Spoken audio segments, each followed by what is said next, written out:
Assalamualaikum warahmatullahi wabarakatuh. Perkenalkan, nama saya Muta Simpilah, NIM 9312159, akan sedikit memberikan review mengenai penyelesaian sengketa melalui jalur non-litigasi. Yang pertama adalah sengketa pada dasarnya adalah bentuk aktualisasi dari perbedaan dan juga bentuk dari suatu pertentangan antara dua orang atau lebih.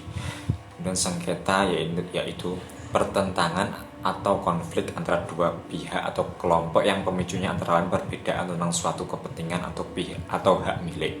Biasanya pihak yang merasa dirugikan akan melakukan suatu tindakan-tindakan untuk membalas atas kerugian yang ditimpanya, karena sengketa ini bisa menimbulkan akibat hukum dan karena perbuatan tersebut bisa dikenai sanksi untuk salah satu dari antara mereka. Kemudian yang kedua adalah pengertian non-litigasi. Jalur non-litigasi berarti menyelesaikan masalah hukum di luar pengadilan. Jalur non-litigasi ini dikenal dengan penyelesaian sengketa alternatif. Penyelesaian perkara di luar pengadilan ini diakui di dalam peraturan perundangan di Indonesia. Yang pertama, dalam penjelasan pasal 3 Undang-Undang Nomor 14 Tahun 1970 tentang ketentuan pokok kekuasaan kehakiman, disebutkan bahwasanya penyelesaian perkara di luar pengadilan atas dasar perdamaian atau melalui wasit dan disebut dengan arbitrase tetap diperbolehkan. Yang ketiga, dasar hukum penyelesaian sengketa di luar pengadilan tertuang dalam pasal 3 ayat 1 Undang-Undang Nomor 14 Tahun 1970 dan di pasal 1851 KUH Perdata, pasal 1855 KUH Perdata, pasal 1858 KUH Perdata, dan tertuang juga pada pasal Undang-Undang Nomor 30 Tahun 1999 tentang arbitrase dan alternatif penyelesaian sengketa perkara atau sengketa. Perjanjian tersebut bersifat final dan mengikat pihak untuk dilaksanakan dengan itikat secara baik. Dan yang keempat, jenis-jenis dan bentuk penyelesaian non-litigasi.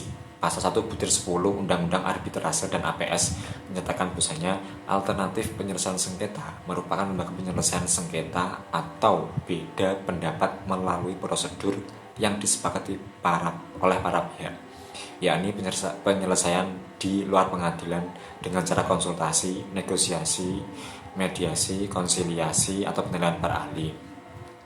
Arbitrase sebagai penyelesaian sengketa bisnis di antara para pihak di luar pengadilan dengan menggunakan tenaga pihak ketiga sebagai arbiter atau majelis arbitrase berdasarkan kesepakatan para pihak.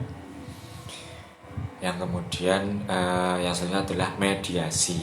Ini berpotensi mengembalikan pada posisi objektif hubungan para pihak, termasuk peran pihak dalam misi yang lebih luas. Kemudian yang selanjutnya, mekanisme penyelesaian sengketa melalui jalur non-litigasi. Di sini melalui negosiasi, berasal dari kata negotiation yang artinya perundingan atau musyawarah. Perundingan merupakan pertukaran perundangan dan usul antara dua pihak untuk menyelesaikan suatu persengketaan. Akan tetapi negosiasi merupakan komunikasi dua arah ketika masing-masing pihak saling mengemukakan keinginannya. Mediasi merupakan mekanisme penyelesaian sengketa dengan bantuan pihak ketiga atau mediator yang tidak memihak, yang turut aktif memberikan bimbingan atau arahan guna mencapai penyelesaian sengketa, namun ia tidak berfungsi sebagai hakim yang berwenang mengambil keputusan. Arbitrase adalah salah satu jenis alternatif penyelesaian sengketa di mana para pihak menyerahkan kewenangannya kepada para pihak yang netral atau yang disebut dengan arbiter untuk memberikan putusan. Yang selanjutnya adalah konsiliasi. Konsiliasi adalah penyelesaian sengketa dengan bantuan pihak ketiga atau konsiliator yang bersifat aktif dengan mengambil inisiatif menyusun dan merumuskan langkah-langkah penyelesaian sengketa yang selanjutnya diajukan dan ditawarkan kepada para pihak yang bersengketa. Yang terakhir adalah kekuatan hukum. Penyelesaian sengketa secara non-litigasi. Setiap perkara perdata yang diajukan oleh para pihak kepada pengadilan tujuannya untuk mendapatkan penyelesaian. Oleh karena itu, setiap pemeriksaan perkara akan diakhiri dengan putusan. Dalam pasal 58 Undang-Undang Nomor 30 Tahun 1999 menentukan bahwa apabila putusan arbitrase yang bersifat final dan mempunyai kekuatan hukum tetap serta mengikat para pihak, apabila ternyata mengandung kesalahan atau kekeliruan akan diberi jalan keluar melalui permohonan koreksi putusan yang dapat diajukan para pihak yang terlibat.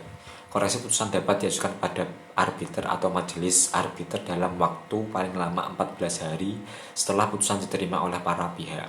Berdasarkan yang telah saya pernah di atas, biasanya keputusan arbitrase ini mempunyai kedudukan sejajar serta mempunyai kekuatan hukum yang sama dengan putusan hakim dan sifatnya mengikat bagi para pihak yang terlibat. Namun, dalam tahap eksekusinya, putusan arbitrase masih tergantung pada kewenangan pengadilan negeri. Ya, mungkin cukup sekian review singkat dari saya. Kurang lebihnya mohon maaf. Wassalamualaikum warahmatullahi wabarakatuh.